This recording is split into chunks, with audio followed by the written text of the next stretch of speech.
Hey, how's everybody doing? I'm out here getting ready to plant a couple of trees, and I just wanted to kind of bring you guys along for what I'm doing and explain some things. I just want to talk about the importance of planning ahead, and especially when you're planting trees, just to make sure that you have everything kind of mapped out ahead of time. Because right now I'm just starting with bare lawn. You can see that I do have a mango tree already planted here. This is the front yard. So kind of my plan and the thinking behind some of the things I'm doing out here for the front yard is, obviously I want it to be a little more ornamental, to look nice as visitors are coming in and everything. What I'm looking at is spacing between the trees. This is going to be the most critical, because you have to be aware of how big things grow, the mature size that they're going to be, what kind of sunlight is going to be hitting in both the summer months and the winter months as the angle of the sun changes. Things like water, if there's areas of the ground that tend to hold a little more water or get more damp, you want to plant trees there that can handle that. And the stuff that doesn't, you want to plant it up on higher ground. I've also talked about the ornamental value, and so like things in the front yard, I'm only going to plant evergreens, things that do not drop their leaves in the winter, because I always want it to look nice. So anything like the peaches or plum trees or apple trees or mulberries or anything like that, they're going to go in the backyard, because then when they're bare in the winter, they're going to be in the back. And I want high landscape value plants out in the front yard. So far what I have in the front is a starfruit tree or carambola and this mango tree. I'm also going to be planting Barbados cherry out here. You can see some stakes. What I've done is just start trying to map it out and get spacing, from not only spacing from tree to tree, but spacing from the tree to the edging. I plan on having a fence up along here, so I need to make sure I have enough room between this future fence and the next tree over. So all these things are important, because like I said, once you get these trees in the ground, they're pretty much there. You can do transplanting and moving, obviously, but that becomes a little more risky and a chore. So anyway, all these trees I have planted along the side, they're all here for a reason. I can tell you exactly why it is I planted this tree in this location. I take a little bit of time to think about things ahead of time, and hopefully it'll just work out in the end like I had planned it. Obviously it's not all gonna work out to be amazing, but you grow and you just learn stuff as you go along, and you learn stuff from other people's mistakes. So I'm here showing you kind of what I'm doing. And so a little more detail what's going on in the side yard. So you can see the side right here. This is probably where I'm going to have the most amount of space. So what I did was I planted avocado tree right here. So this guy is going to be probably the biggest tree out of anything that I have growing here. Maybe a close second is this jackfruit tree right here. So these guys are kind of tucked in this larger wide open space, so I can give them a little bit of room to grow. And then right here is another mango tree.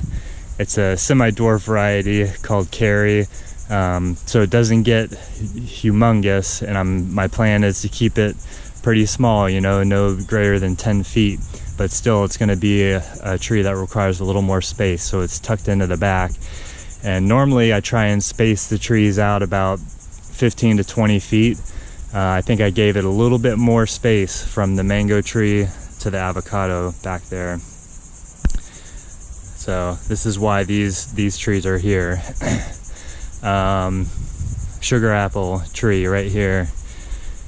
This guy is one of my more cold sensitive trees. So the reason why it's here is because this side of the house is south facing. So it's always going to be in full sun all throughout the day. And the house is going to help protect from, you know, the cold northern winds. So that's why this tree is here. Next up is Adamoya. It's a, you know, same Annona family. It is a little cold sensitive, but it's a little more cold hardy than the sugar apple. So that's why the Adamoya tree is out away from the house a little bit more. Still going to get full sunlight and be the warmer portion of the yard. And this is a Sapodilla. Here again, this is a more cold sensitive plant. So this guy is going to be protected from the house. It's right up against the tall gabled end of the house, so the house is going to absorb a lot of the heat and help radiate it off, especially during the winter time. So he's here, you know, and he's got a little bit of space to grow as well. You know, the nearest tree to him is this Adamoya, and that's at least 15 feet. So that's why the Sapodilla is here. And coming further towards the front, I have this Grumichama.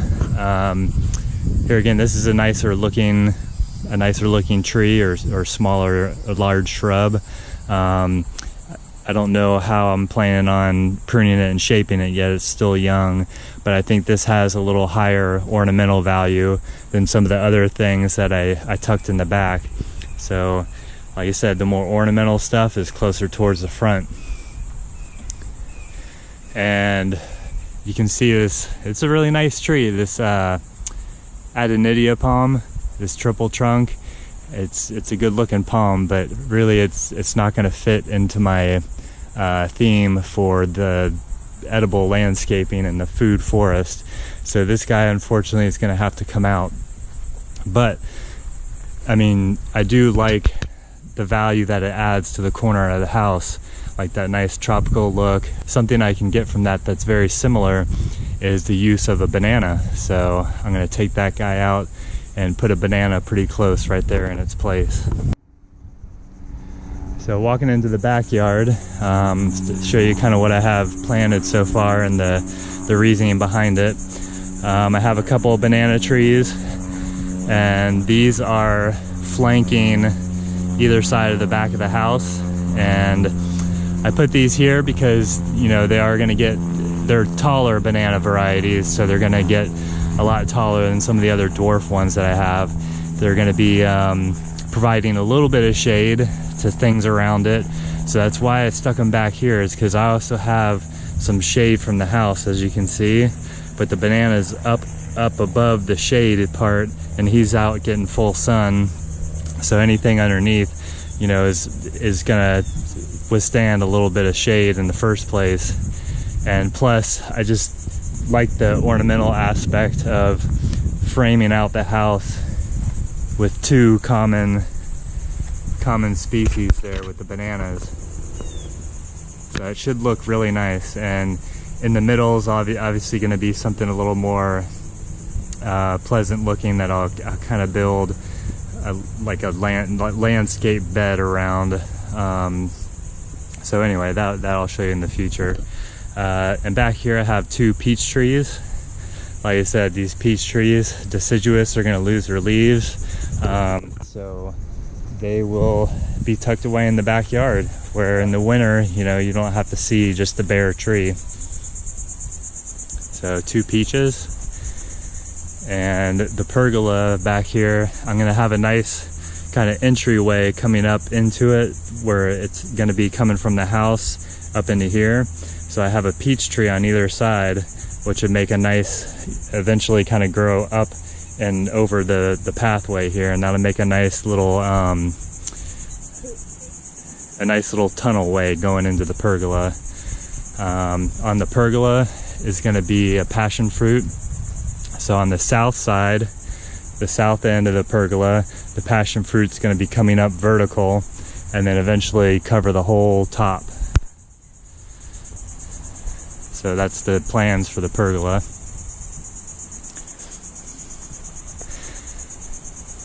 And one more thing that I've done some thinking about that I'm going to implement is alongside of this wood fence here. This wood fence is on the north side of my property, so it will get full sun, and I'm going to do a lot of fig trees along the fence line here. Fig trees here again are deciduous, they're going to lose their leaves, so I don't really want to stick a bunch of fig trees out in the front yard. What I'm going to interplant with the fig trees are going to be some other species, maybe a couple of bananas, but kind of all along the fence line here is going to be mostly where my fig trees are. Yeah, so there you have it. There's still all the stuff in pots. Hopefully I'll get a couple of these in the ground today. And thank you for following along. If you are excited to see what's going on, just hit that subscribe button, and I'll bring you along to show you what I'm planting, and eventually we'll be getting to harvesting, and so stay along for the journey. God bless.